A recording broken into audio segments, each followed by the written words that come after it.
La revista ha tratado siempre de lograr aportar algo, a ver si la vida institucional de la República Dominicana mejora.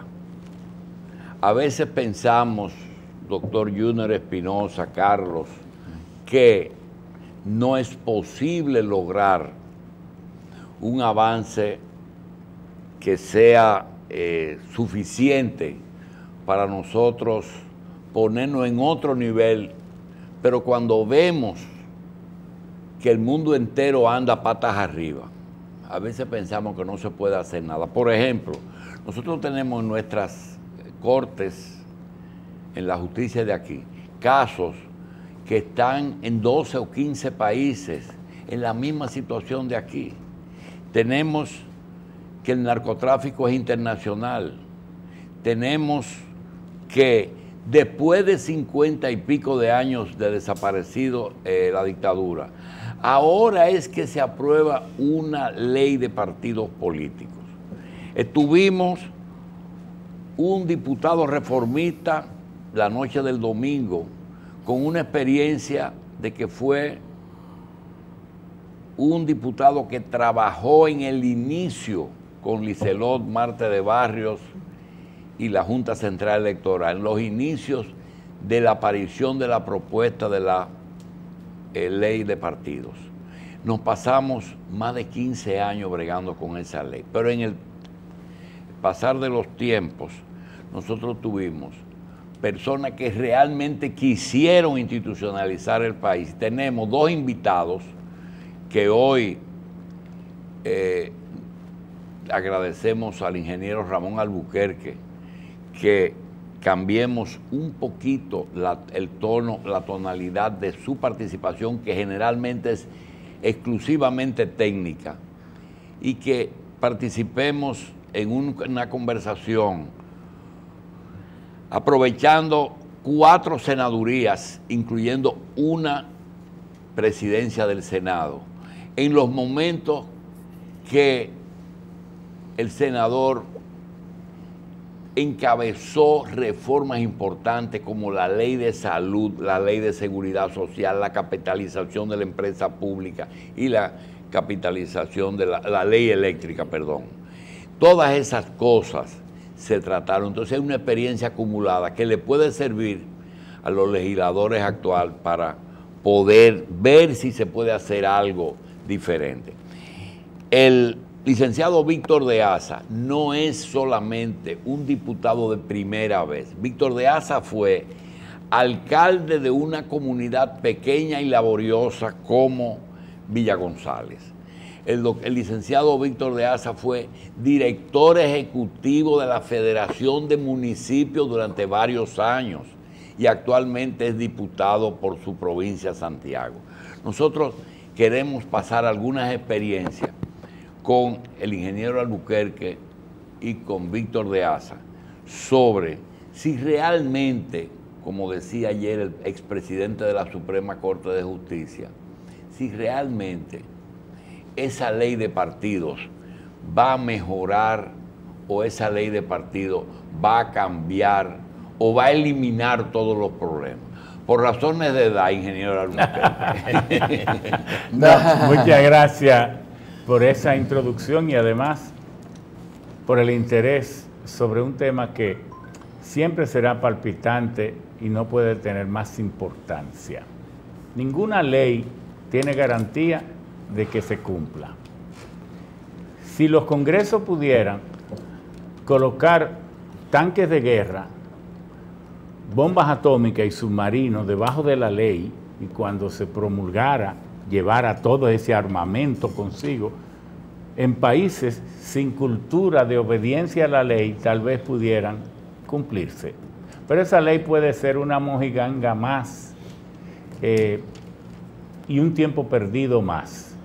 Aquí existe muchísimas leyes, pero no nos da la gana de cumplirla y no se cumple. Aquí existe una ley de tránsito y usted ve que en vez de aplicar la ley, lo que hacemos es crear 10, 12, 13 instituciones más en el sector tránsito creyendo o engañando al pueblo o haciéndonos la ilusión de que con una nueva ley vamos a resolver el problema. Y el problema se agrava porque no es la ley, es el hábito de que las leyes son para cumplirlas. Aquí existe una ley de policía y un alto número de los mismos policías son delincuentes. No es que no aplican las leyes de policía, es que ellos se han metido a delincuentes.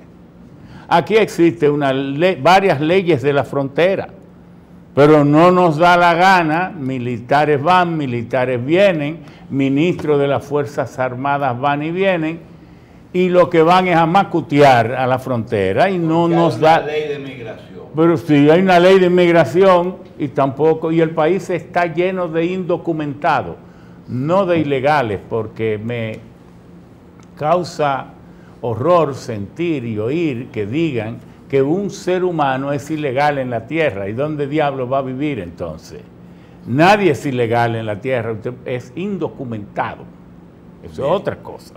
Bueno, entonces, el tema de si se va a cumplir o no se va a cumplir, ya eso es la conciencia que empieza por el ciudadano, desde el más simple al más encumbrado, y desde el propio presidente hasta el más humilde. Pero esperanza de que se cumpla, y usted no escuchó al presidente que cuando le preguntaron sobre el tema de la reelección dijo, en marzo que yo voy a hablar de eso. Pero es que ahora en agosto del 2018 está prohibida y lo prohibido, prohibido está. Y en marzo del 2019 también está prohibida la reelección. Es que un jefe de Estado que juró por el artículo 127, creo que es. Cumplir y hacer cumplir. Cumplir y hacer cumplir. Lo único que tiene que decir es que yo soy esclavo de la ley y más de mi Constitución. Yo no puedo decir que yo voy a fijar una posición sobre algo que la Constitución manda y que no puede interpretar. Usted no tuvo el privilegio de recibir ningún juramento como presidente del Senado. Claro. ¿El de quién? O el de Hipólito Mejía, fuimos nosotros. Sí. Bien. Entonces, nosotros, en nuestro paso por el Congreso, tuvimos el placer de que fue el periodo en que se hizo yo digo que de las 58 principales leyes de los últimos 25 años, de esas 58, 40 la aprobamos nosotros. Es impresionante. Usted oye aquí hablar de la ley de educación 4201, fuimos nosotros. La ley de seguridad social 8701. No solo que fuimos nosotros, fuimos quienes redactamos el proyecto y lo introdujimos. La Ley General de Electricidad, que había estado dando bandazos varios proyectos, nosotros, yo dije un día, va a haber una ley de electricidad, tomé todos esos modelos, lo condensé y lo compilé en uno y le agregué esa estructura que tiene ahora el sistema eléctrico, CDE, la sede, todo eso fuimos nosotros. Ahora, de todas esas leyes, ¿por qué se aprobaron?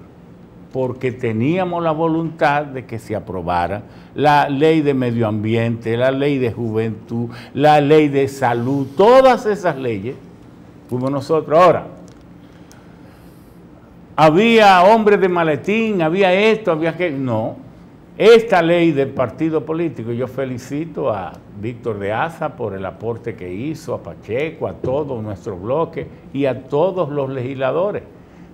Ven que se puede, se dispusieron y ahí está la ley, sí, pero, mala, buena, perfectible. Sí, pero hay algo, dos preguntas que surgen. ¿Qué pasó que en el primer intento de diputado a que usted perteneció a esa comisión, lograron? ¿Qué fue el detonante? Sin embargo, en 15 años anteriores, entre los que tuvo el ingeniero Albuquerque, por lo menos 10, no se logró. No, esa ley nunca estuvo en manos de nosotros. Eso que se dice que eso tiene 20 años, eso no es verdad. Eso no es verdad. Aquí hay muchas confusiones. Usted mismo dijo ahorita, la ley de capitalización. La ley de capitalización, nosotros estábamos en el Congreso, pero nosotros fuimos los que nos opusimos a la ley. no éramos presidentes. Pues mire, yo le voy a pedir un favor. A mí me dio la sensación de que la ley de capitalización, que debió ser primero que la ley de electricidad por razones que usted conoce, algo pasó ahí que ustedes decidieron engavetar la de capitalización y conocer la de electricidad. No, yo le voy a decir quién era. El Congreso estaba dominado por el Partido Reformista y el PLD. La ley de capitalización, ¿en qué momento se aprobó? El 29 de abril de 1997. ¿Quién era el presidente del Senado? Amable Aristig. ¿Por qué era presidente? Porque los reformistas y los PLDistas tenían mayoría absoluta. Perdón. Entonces, ¿por qué viene la ley de electricidad? Porque nosotros dijimos, va a haber una ley de electricidad contra todo el que se oponga. Entonces llegamos a presidente del Senado el 16 de agosto del 1998 y apenas en el 2001 ya había una ley de electricidad, como ya le dije, que somos autores, o el autor principal o el único, de 34 de esas 58 leyes. Esa es la explicación. Licenciado, ¿qué hizo que sea este periodo el que aprobaron esa ley? ¿Qué fue el detonante, si es que hubo detonante? Muchas Porque gracias. algo pasó últimamente ahí que ustedes aprobaron la ley. Muchas gracias, don Julito. Un placer compartir con uno de nuestros mentores políticos, don Ramón Alburquerque. Muchas gracias. Bueno, yo pienso, en primer lugar, que respetando mucho lo que dice don Ramón, como los partidos son de derecho privado e incidencia pública. ¿De derecho privado? E incidencia pública. Bueno. Los militantes de los partidos que tengan candidaturas van a tener intereses que van a entrar en conflicto con otros intereses de otros partidos y de otros compañeros, y entonces va a haber recurrencia ante la Junta Central Electoral, ante el Tribunal Superior Electoral, y hay muchas probabilidades de que esta no sea una ley que vaya a dormir en un anaquel, sino que sea de uso realmente. Y además, porque es una ley demandada por los propios partidos políticos. ¿Qué hizo que se aprobara? En primer lugar, yo tengo que manifestar aquí que yo le adiciono mis vibras positivas a lo que hago, porque lo hago con mucha pasión y además me gusta concertar. No quiero decir que por mí se aprobó, porque todos aportamos y de todos los partidos. Venía acumulándose un trabajo legislativo de muchos legisladores y una demanda social, y ya como que no quedaba bien que en esta legislatura, en la que hay mediciones de que el 86% de la sociedad dominicana conocía de que se estaba debatiendo esta ley y que se presentó en algún momento incluso, aunque no lo es, y lo sabemos nosotros, pero se presentó casi como la panacea para el sistema democrático y de partidos políticos en la República Dominicana, y realmente es una ley necesaria. Y el PRM, que en los días previos, hubo una estrategia de establecer que nosotros éramos la llave para la aprobación, y ciertamente lo éramos ante la división del PLD, pero eso tenía, digamos, alguna malicia política, porque si no se aprobaba, el culpable iba a ser el PRM, que tenía la llave, como siempre decían. Y nosotros, gracias a Dios, afortunadamente, la dirección ejecutiva de nuestro partido, el bloque en pleno de nuestro partido, entendió y trabajó con un objetivo claro, que era destrabar la ley para dotar al país de una ley, ¿verdad? Perfectamente. Licenciado, ¿qué posibilidad hay que esos intereses que son claros que van a surgir, verdad? Porque cada vez que hay un fallo que no beneficia a uno, el otro va a quejarse.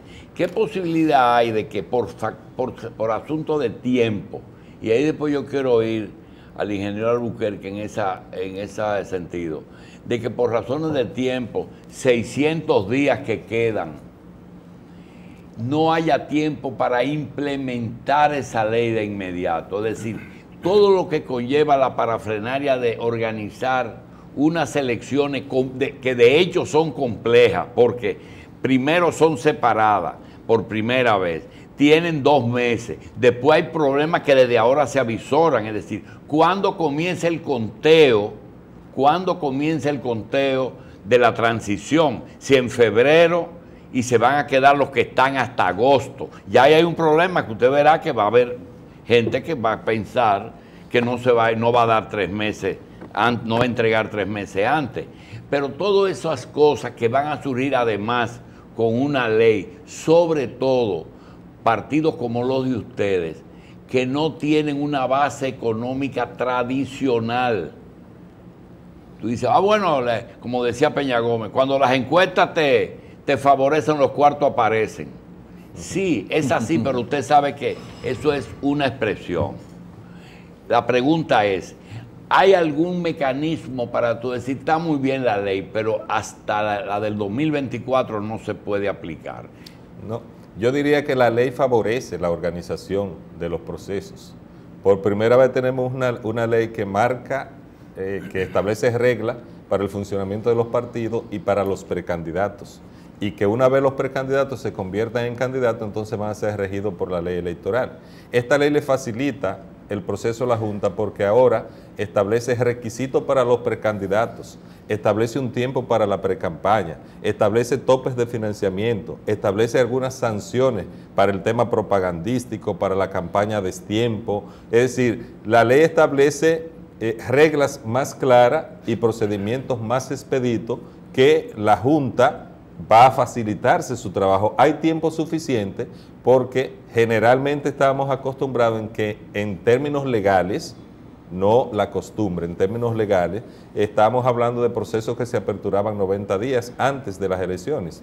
Ahora, con tiempo suficiente, la Junta puede, en coordinación con los partidos políticos, elaborar los reglamentos correspondientes para las normas que trae esta ley y para las prohibiciones que trae esta ley. Ese es el deseo suyo.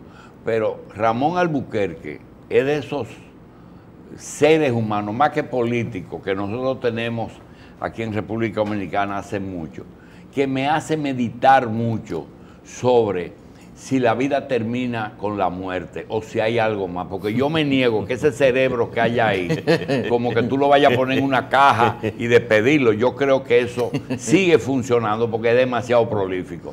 Ingeniero, usted que ve más allá del horizonte, ¿usted cree realmente que si Danilo y Leonel dicen, quiero unas abiertas con la Junta supervisando, ¿verdad?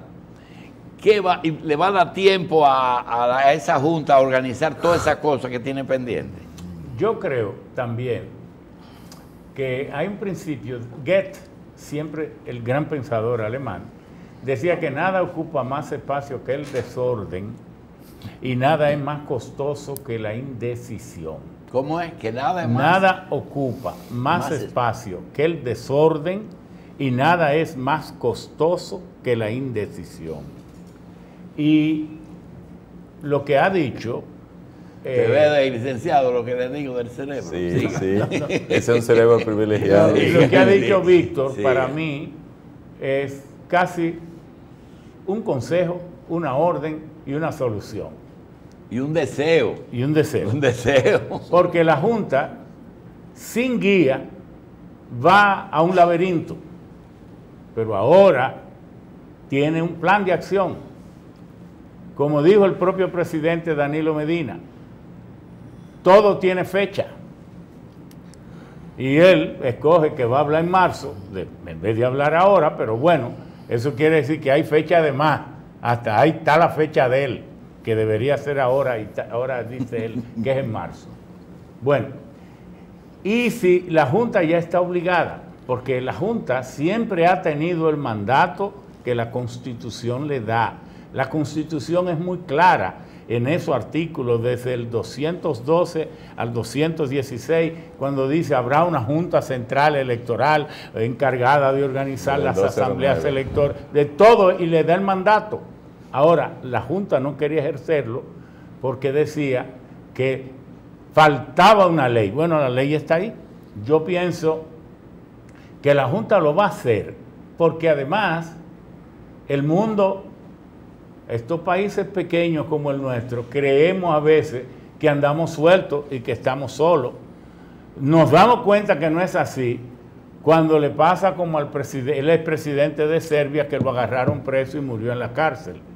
Le pasa también como le pasó a Noriega y le pasó a otro. No es verdad que usted puede coger un país, patearlo y en aras de que de la soberanía nacional y de que lo otro es injerencia, hacer lo que usted quiera. Aquí tiene que haber unas elecciones bien pautadas, bien organizadas, conviene que sea así. Y ese pleito del PLD, hasta el día de hoy, tienen razón lo que dicen, ellos pueden ponerse de acuerdo. Sí, pero hay algo. Si es cierto que usted tiene una visión más global del asunto por educación, por los países que usted se ha educado, y Víctor de Asa me recuerda la sabiduría que tiene el maestro de pueblo. A veces cuando yo lo veo pienso en Villa González y no pienso en Santiago. Maestro, dígame una cosa. ¿Por qué es bueno para todos los partidos? Yo me he encontrado eso raro. ¿Verdad, doctor? Bueno, porque... ¿Qué tiene de bueno? Porque lo que igual no es ventaja, está muy bien, pero que el PLD dejó pasar algo teniendo mayoría que beneficia al contrario. Eso es raro. A mí no me extraña la pregunta y la reacción suya, porque nosotros hemos hablado mucho del chivismo, sí. Es decir, que vivimos chivo. Y yo, a veces, alguien planteaba algo en la comisión. La teoría del gancho de Zaglul. Sí, y al día siguiente pero decía... Es que verdad, no es un gancho, es que es verdad. Sí, alguien hoy planteaba algo en la comisión y después en la próxima reunión otra persona planteaba lo mismo y entonces, ¿y por qué coincidimos? Se ponen chivos de una vez. Sí. Mire, yo pienso que ciertamente los partidos políticos agotaron ciertas capacidades en términos de arbitraje, en términos organizativos, y entonces hubo un temor generalizado entre los diversos partidos políticos en que sus capacidades parecían haberse agotado. Y se dispusieron, digamos, a que los legisladores hiciéramos el trabajo correspondiente para dotar a los partidos de esta norma. Pero yo les digo, por ejemplo, el temor que ustedes tienen de que se cumpla o no se cumpla. Les voy a poner un solo ejemplo.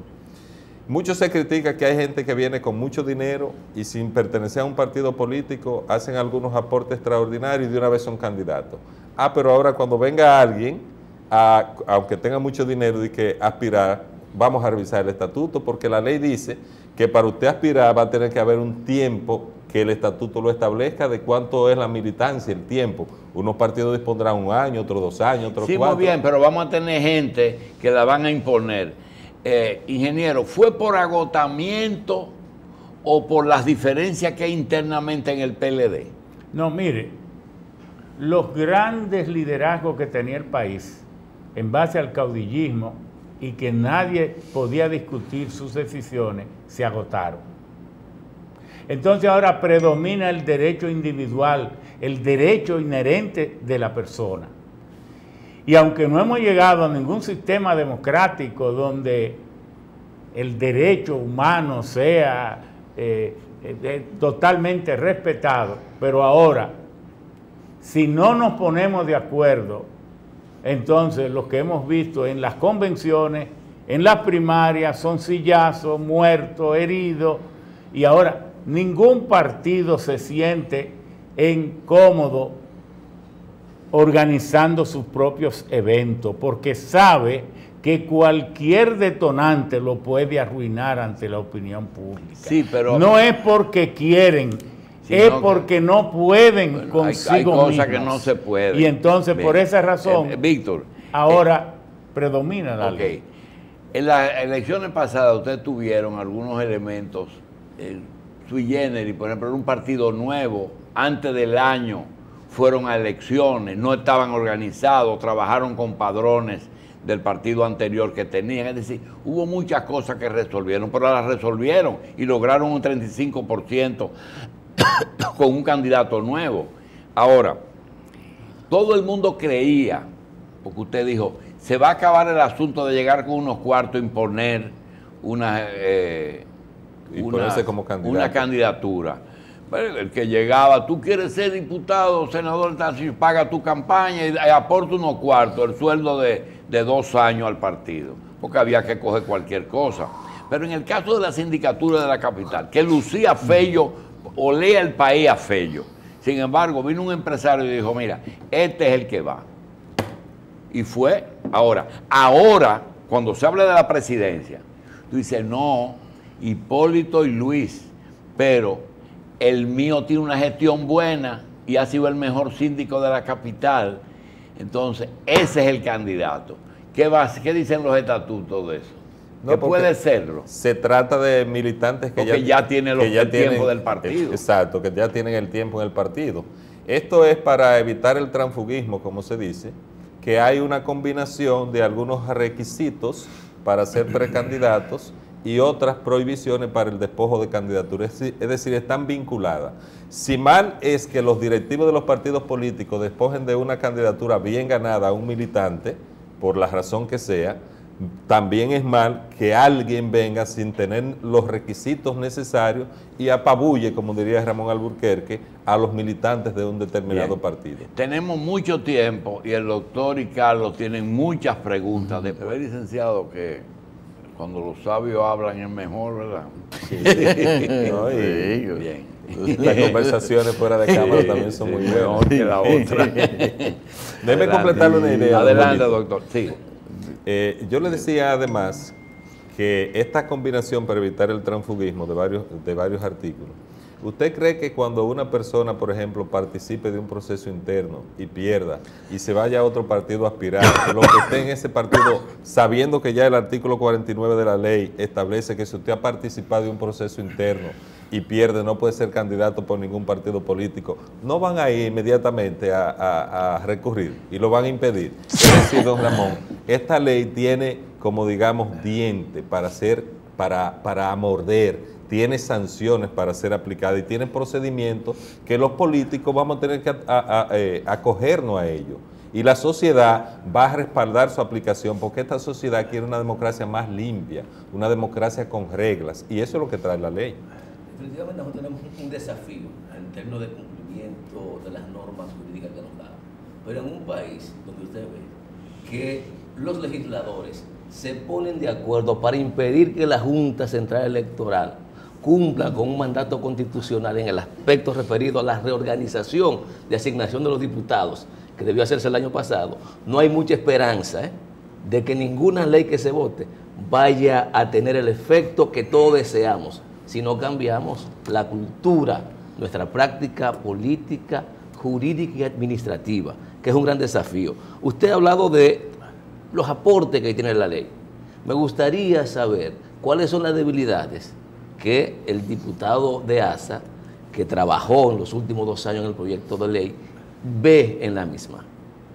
Mire, siempre hay debilidades, siempre hay brechas y la ley puede ser mejorable, pero yo no tengo ninguna duda en que algunos aspectos que incluso fueron consensuados en la bicameral y que no fueron considerados tal cual fueron consensuados en la bicameral en esta comisión especial, que los reglamentos lo van a resolver y que en la reforma al régimen electoral que estamos abocados en esta legislatura, también, si logramos aprobarla, como yo pienso que la vamos a aprobar, se van a resolver, se va a perfeccionar bastante la ley. ¿Dónde yo veo algunas debilidades? Yo pienso que hay muchas prohibiciones frente a la cultura que tenemos. Por ejemplo, una precampaña sin discolay, sin caravana, sin afiche, sin valla, sin entaponar las calles. Cuando la tradición ha sido esa, entonces ahí vamos a tener algún tipo de debilidad. Y es a lo que Ramón se refería cuando decía es cultural, porque la ley no viene con tanque de guerra. Naturalmente, en el tiempo vamos a ir viendo que la vida, como todo, no es un suceso, es un proceso. Entonces, en ese proceso de adaptación cultural a este cambio que nos trae la ley y con las contestaciones, con la recurrencia ante el Tribunal Superior Electoral y demandándole a la Junta que aplique sus reglamentaciones, nosotros vamos a ver que en un tiempo relativamente corto, porque es una ley viva, la ley de partido para mí es una ley viva, muy viva, pues nosotros vamos a lograr que esas debilidades que pueden verse ahora puedan convertirse en fortaleza en poco tiempo. La mayoría de las críticas, en principio, a la ley están centradas en el tema referido a la facultad que otorga la misma para que sean los órganos, las cúpulas partidarias, las que decidan la modalidad en que van a elegir los candidatos. Un poco, decía yo hace unos días, ratificando la práctica que en los últimos 8 años o 10 años hemos estado viviendo, que son las cúpulas, en definitiva, que deciden. Ese aspecto ha sido muy criticado. ¿Cuáles son los elementos de defensa que puede esgrimir usted para convencernos de que no, de que eso es mejor hoy día que como era antes? Mira, la ley tiene tanta... Bueno, el que quiere criticarla la va a criticar siempre. Pero yo decía, cuando se dio la discusión, que habían 2 discusiones bizantinas que se estaban generando a lo interno, especialmente del PLD. Era un sector que planteaba, que asumía la posición del PRM de que no se le pusiera nombre ni apellido, que fuera como dijeran los partidos políticos, que los partidos decidieran la modalidad, que son 5 modalidades, encuestas, asamblea de delegados, de dirigentes, de militantes y las primarias, que son la excepción, la primaria, que decidiera esa modalidad, el método y el tipo de padrón. Y entonces le agregaban cómo establecieran los estatutos. Pero los estatutos son la norma fundamental de los partidos políticos. Es como digan los estatutos, aunque no esté escrito, porque hay muchas cosas que no tienen por qué estar escritas. Esta ley establece que la norma fundamental de los partidos políticos son sus estatutos. Y la otra discusión, que yo dije que también era bizantina, que el otro sector decía que fuera el Comité Central, la Dirección Nacional, la Comisión Política, etcétera, etcétera, que tomaran la decisión. Pero es así. Porque nosotros, por ejemplo, hicimos una convención y libremente escogimos a José Ignacio Paliza para bien del partido y para bien del país y a Carolina Mejía. Y los organismos colegiados que ellos dirigen son los tomadores de decisiones. De hecho, cuando usted va a reconocer un partido ante la Junta Central Electoral, le piden sus estatutos y si no tiene todavía aprobado, le piden cuáles son los organismos provisionales tomadores de decisiones. ¿Qué es lo que van a decidir la cúpula? La cúpula no van a decidir Ramón Alburquerque es senador de Monteplata, Víctor de Asa es senador o diputado de Santiago, no. La cúpula, como se le llama, es decir, la alta dirección de los partidos políticos, van a decidir de acuerdo a sus conveniencias, al interés del momento, porque es una ley coyuntural, ¿qué tipo de evento van a decidir ellos para escoger sus autoridades? Víctor, sí, pero hay, perdóname, hay un asunto. El PRM es un partido que va a tener ahora 3 años solamente de conformado. Ramón Alburquerque no solamente es el maestro del actual presidente del PRM, o uno de los maestros, fue senador 3 veces, fue presidente del Senado, fue ministro, secretario técnico de la presidencia. Es decir, que hay una experiencia acumulada que yo quisiera que ustedes nos salimos de la televisión y pensemos que estamos en una reunión en la que ustedes nos cuenten qué tipo de conversaciones tuvieron los legisladores con el cerebro, porque no fue Paliza y Carolina los que sugirieron posiciones para la ley de partido, fue la experiencia. Por ejemplo, la vieja guardia, dentro de lo que está Alburquerque, cuando usted iba a dar los informes de la altura que estaba la ley de partido, ¿qué recibía? ¿O lo dejaron por la libre? Le voy a decir cómo fue el último evento. Sí.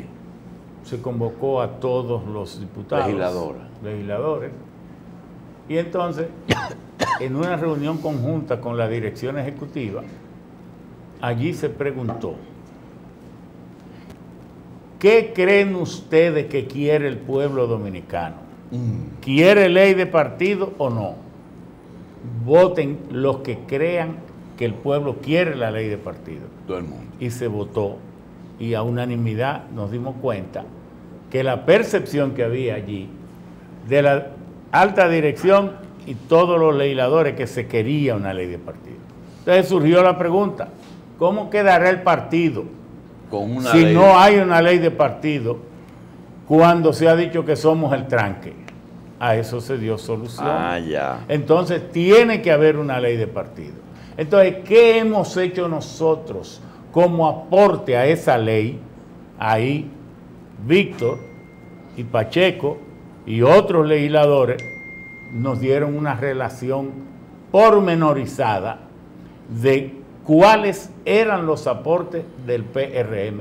Ahí nos dimos cuenta que el PRM no solo que tenía la llave por la división a lo interno del PLD, sino que había hecho la mayor parte de los aportes de esa ley, por el trabajo acucioso, silente, callado, pero de mucho talento de nuestros legisladores, porque a veces cuando usted es legislador de la oposición, usted tiene que rendir más, incluso para tomar un turno. Cuando usted es legislador de oposición, usted tiene que hablar con cosas que tengan mucho más sentido para que la prensa acoja lo que usted dice, porque es muy fácil repetir lo que el poder quiere, pero es muy difícil y por alguna razón oculta tiene que atraer la atención el legislador de la oposición. Todo eso se hizo y todo se hizo por votación hasta la reunión que iba a tener y que tuvo la dirección del partido, empezando por José Ignacio, al otro día con un documento diciendo los aportes que había hecho el PRM y también condicionando a que el PRM iba a votar, pero condicionado a que también se aprobara la reforma a la ley electoral y la ley de garantías constitucionales. Todo eso fue diseñado, todo eso fue discutido y estratégicamente diseñado. Ustedes no pensaron en el efecto en los partidos emergentes, ¿verdad? Le voy a contestar eso. Nosotros hicimos un careo también. ¿En qué perjudica esta ley a los partidos emergentes? Miren, esa ley es la que salva a los partidos emergentes. Si se hubiese hecho por una primaria obligatorias de todos esos partidos, ¿qué voto va a sacar un partido emergente? En una primaria obligatoria manejado por la Junta y con padrón abierto. Todos iban a desaparecer. Resulta que esta modalidad que se ha aprobado es la que permite que puedan tener una participación. ¿Por qué? Porque esos partidos son necesarios porque el que no tiene posibilidad de ganar tiene la virtud de que puede decir cosas que los que piensan que pueden ganar callan o no se atreven a decir. Entonces esa diversidad y esa riqueza de opiniones, no importa el tamaño que tenga, eso es una virtud democrática y por eso hay que preservarlo. Si bien la ley también manda a que tengan que ir a elecciones, porque eso de parecer una garrapata pegado a un partido mayoritario sin ir a elecciones nunca, eso también es un despropósito democrático. Yo creo que la ley en ese sentido es muy equilibrada y contrario a lo que se piensa, le da un buen trato a los partidos emergentes. Dos cosas. Primero, cuando Ramón estaba contando, recuerdo, bueno, Pacheco y yo íbamos prácticamente toda la semana a dar un informe del ritmo que llevaba la ley. Y recuerdo que también se analizó, y si el presidente de la República coincide con nosotros para que haya la ley, ¿cuál será la situación? Y don Ramón dijo, ahí hay que coincidir con quien tenga voto. En los congresos, cuando usted tiene una decisión de que una ley pase, usted tiene que coincidir con quien tenga voto sin ningún tipo de temor. Porque al si ellos tienen voto, no hay ningún problema. El PRM lo que tiene que hacer no implica ningún acuerdo ulterior. No hay ninguno. No hay ningún un compromiso. De hecho, nunca ni Luis Abinader, ni José Ignacio, ni Carolina, ni Hipólito tuvieron que reunirse con Danilo ni con Leonel. Yo particularmente y Pacheco nos reuníamos con Máximo Castro, nos reuníamos con doña Miriam Cabral, con los dirigentes con Gustavo Sánchez, con Radamés Camacho, con los dirigentes Que legislativos coincidían de ellos.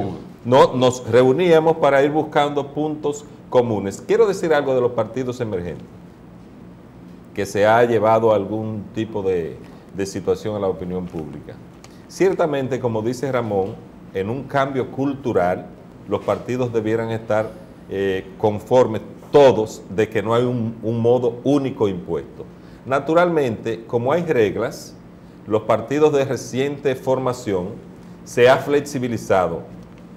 Antes de la ley tenían que tener un 2% de los inscritos en el padrón que militaran en ese partido. Y dijimos, pero eso es imposible, porque de los 26 partidos, fuera de los 4 que sacaron el 5%, el único que tuvo el 1.83 fue Alianza País. Eso es imposible que tengan que tener un 2% de militantes. Y pusimos en la ley que ese 2% sea de personas que consientan que ese partido se forme. Yo, claro, Ramón, que somos militantes de un partido, podemos, si don Julito quiere formar un partido consentir, y entendemos que él tiene mérito para eso, consentir y seguir siendo de nuestro partido. Naturalmente. Eso no implica compromiso con el partido. No implica eso. Naturalmente. Y los partidos emergentes deberían estar agradeciendo que eso se hiciera, porque eso le facilita su existencia. Sí, pero a lo que quiero completar, naturalmente le dimos la aquiescencia a don Julio Jacín para que forme un partido. Ahora, Julio Jacín en su primera participación electoral no puede ser aliado a nosotros, al PRM. Claro. Él tiene que participar solo y obtener el 1%. Pero además, él tiene que llevar cada año, independientemente de que sea un partido pequeño, su registro de electores con sus novedades, igual que los grandes, igual que todos. Usted va a llevar un padrón a la Junta. Si usted tiene 1,000 gente, va a llevar un padrón de 1,000. Si el PRM tiene uno de 500,000, lleva el de 500,000. Pero cada uno tiene que tener anualmente su padrón ante la Junta Central Electoral. Y si no tiene ese 1%, ya no se desaparece. Perdió el reconocimiento. Y si lo pierde 2 veces consecutivos, ya no puede volverlo a solicitar. Hubo un tema en todo el proceso de debate de la ley, sobre todo en el último año, es referido al tema de las primarias. Las primarias. Si eran constitucional, si eran inconstitucional. De hecho, el PRM creo que en algún momento, o varios de sus dirigentes, fijó posición sobre la constitucionalidad o no del método de las primarias abiertas, simultáneas y obligatorias. Sin embargo, en la ley, finalmente, hubo un pacto de dejar todo igual. No sabemos si son constitucional. Si no lo son, lo cierto es que puede cualquier partido, si lo entiende, su dirección, convocar a primarias abiertas. Esa es la virtud de la ley, que pudimos encontrar una salida. Porque ¿cuál era entonces el resultado? Que no hubiera ninguna ley. No, esa es la virtud. Y además, el artículo, creo que es el 216, que dice el tema de la democracia interna del partido. En la Constitución, recuerdo yo un momento en que los distritos municipales fueron a mi casa, fue un grupo grande, me dijo, mire eso que ha ocurrido en Piedra Blanca, que se mataron unos regidores, esa desgracia. Hemos venido porque hemos consultado varios abogados y nos han dicho que para lograr que se elijan al director y a los vocales en los distritos municipales, hay que hacer una reforma constitucional. Entonces yo le dije, no, pero eso no es cierto. ¿A qué abogado ustedes consultaron? Fulano, digo, pero grandes abogados, me extraña. Entonces yo busqué la Constitución y le dije, no, aquí dice que las asambleas nacionales electorales elegirán al presidente, al vicepresidente, senadores, diputados, síndicos, alcaldes, regidores y cualquier otra posición electiva. Entonces yo mismo le hice el proyecto de ley y llamé a algunos legisladores y ese fue el proyecto que se aprobó para elegir. Entonces, ¿qué quiero decir con esto? Que la Constitución señala una función, un método organizativo, pero a veces no lo agota. Entonces, espera o manda que sea la ley la que lo especifique. Y en este caso, para eso está la ley de partido. Entonces, no hay... Antes podía argumentarse lo de la constitucionalidad o no, pero ahora no, porque hay una ley que organiza esa función. Pero yo lo reitero, sobre ese particular, yo he estudiado bien el tema. Hay varios aspectos que se han levantado como inconstitucionales. Y yo decía en mi turno, fijando la posición del PRM en el hemiciclo, los políticos tenemos hasta que hacer un mea culpa, porque ciertamente en algún determinado momento hemos dicho que resultaba inconstitucional. Pero la forma en que buscamos la redacción resuelve todo el tema constitucional. ¿Cuáles son los elementos que se levantan para la inconstitucionalidad? Que viola el principio de libre asociación, artículo 47, que viola el secreto del voto, que las asambleas electorales solo se aperturan cada 4 años, artículo 209, para elegir a los funcionarios que él mismo señala.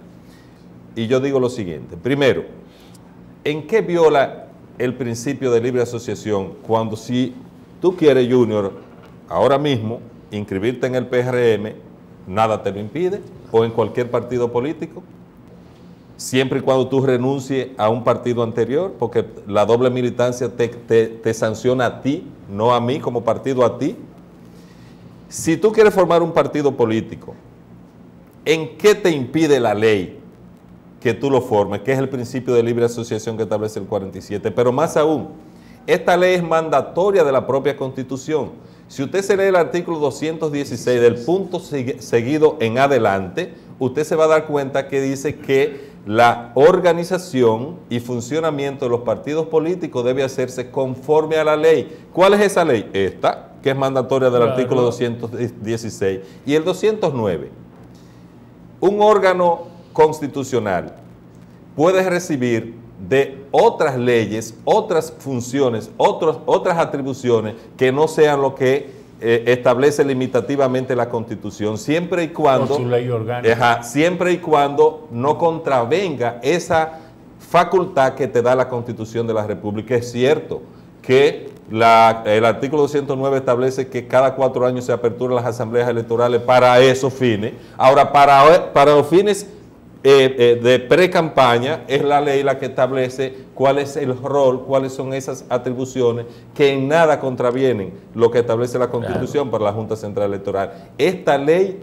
no es inconstitucional desde mi punto de vista en ninguno de los puntos que se han señalado. Por último, el secreto al voto. Desde que usted milita en un partido político, el secreto al voto se pierde en una parte, porque todo el mundo sabe que en una convención yo voy a votar PRM porque yo soy PRM.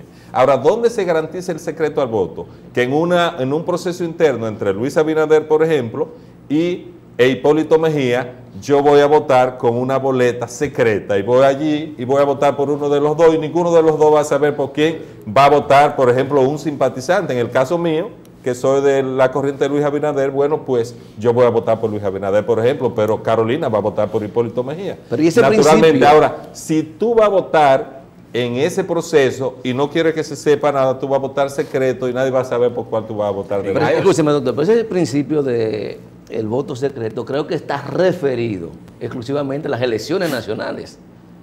Ya internamente los partidos eligen el método de cómo se expresará la votación. Lo propio es el Congreso. ¿Cómo vota el Congreso? Público todo el mundo. Ahora, en las elecciones nacionales sí hay un principio de que el voto tiene que ser secreto. Pero son cuestiones diferentes. Sí. Pero es que están equiparando un tema que... Bien, nos quedan 5 minutos. La parte más difícil la dejó para último, los dos.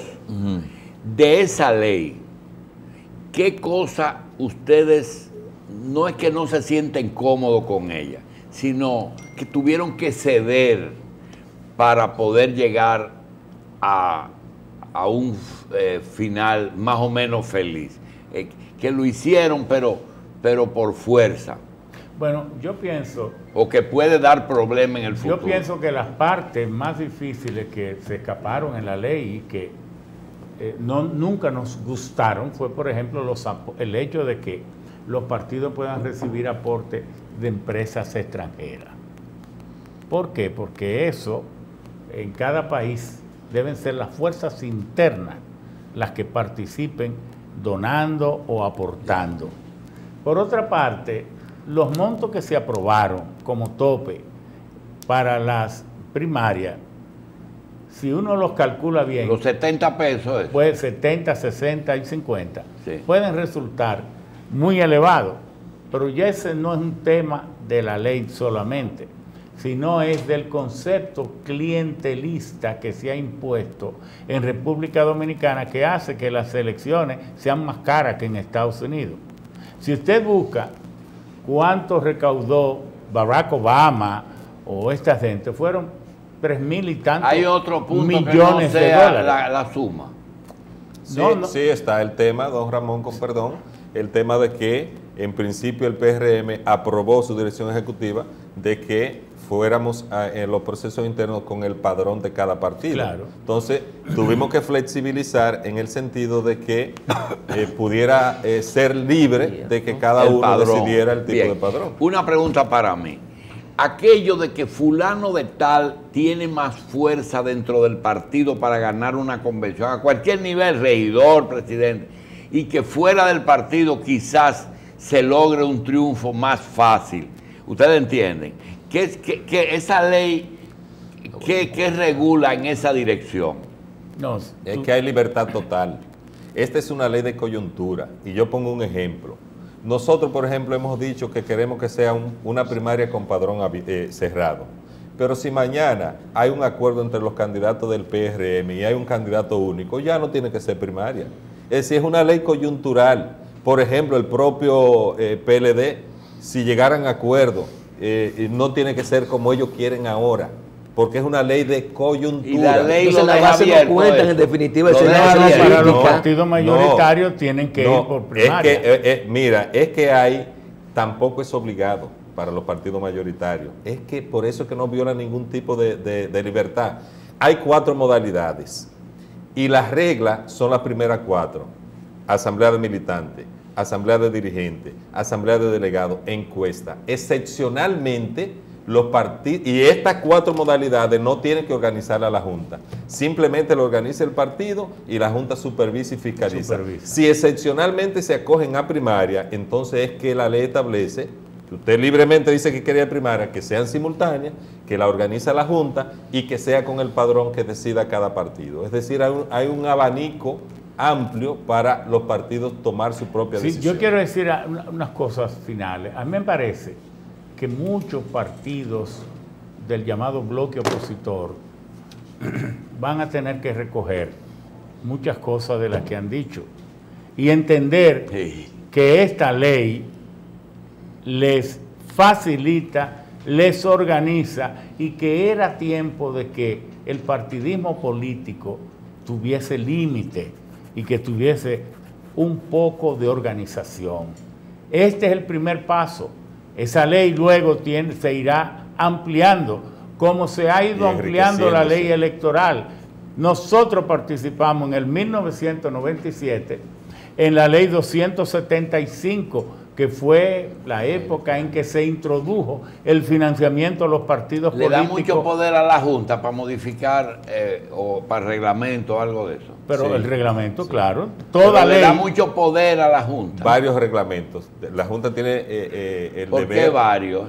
Porque tiene que hacer, por ejemplo, puede hacer uno, pero puede hacer varios.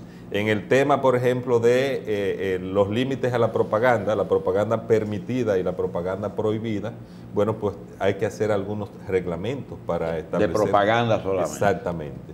Y entonces, también para el tema del financiamiento, hay algunos cabitos sueltos, por ejemplo, porque se estableció 100 pesos para los distritos municipales, pensando mucho en los municipios, en los distritos municipales pequeños, pero ahora resulta que, por ejemplo, La Caleta, que es grandísimo, es más grande que muchos municipios y es un distrito municipal. O San Víctor, Moca. Exacto.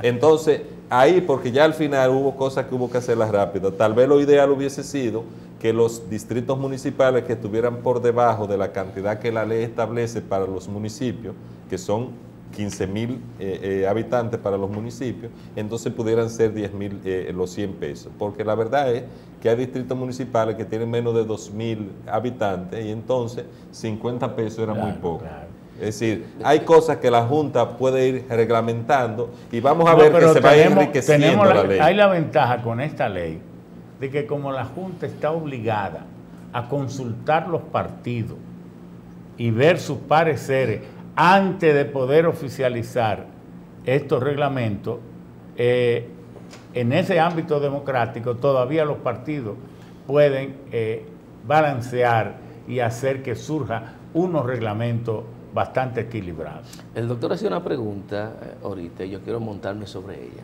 En los casos, muchas veces hay candidatos, dice el doctor, que son fuertes internamente, ustedes no respondieron, pero que posiblemente la cúpula Ahora, ¿cuál es la pregunta sobre eso? El tema de las encuestas.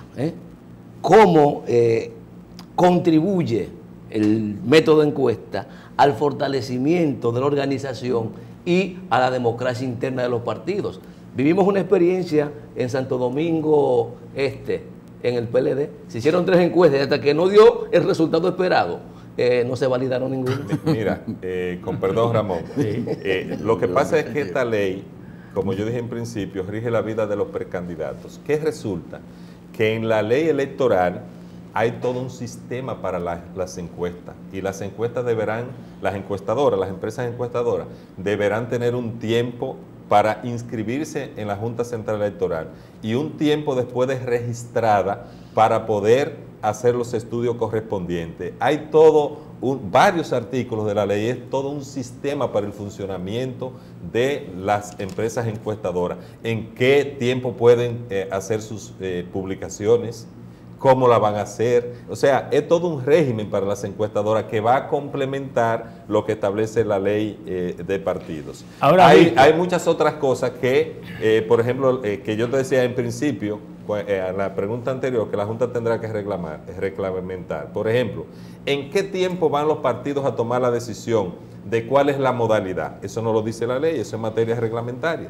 Es decir, porque tienen que tener un tiempo antes para la Junta saber cómo lo va a hacer. Por encima de todas estas cosas, que nunca habrá tiempo para uno dilucidar una ley como esta, aquí tenemos que ser razonables con el pueblo dominicano. ¿Resiste un pueblo tantos procesos electorales? Fíjese, tenemos estas primarias, pero el 16 de febrero del 2019, del 2020, tenemos las primeras elecciones. Pero entonces está el entuerto, y por eso el PLD, que no anden proclamándose de que son institucionalistas, porque con esta reforma en muchos casos lo que han hecho es un desastre.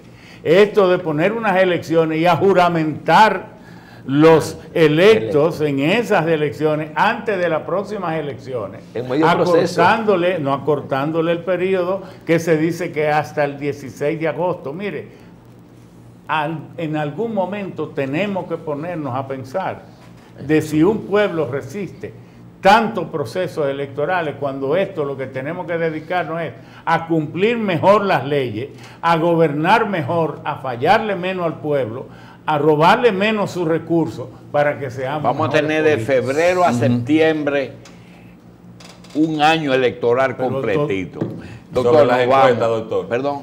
Un partido puede decidir, de acuerdo con esta ley, que una parte de sus candidatos, un nivel de elecciones, lo va a escoger por una modalidad, por ejemplo, las encuestas o las asambleas de dirigentes delegados. O la reserva que tiene. Y otra, por ejemplo, ir a primaria. Es decir, el PRM y cualquier partido puede decidir que su candidato presidencial lo va a escoger mediante primaria, pero que sus legisladores o sus autoridades municipales la va a escoger mediante otra modalidad. Bien.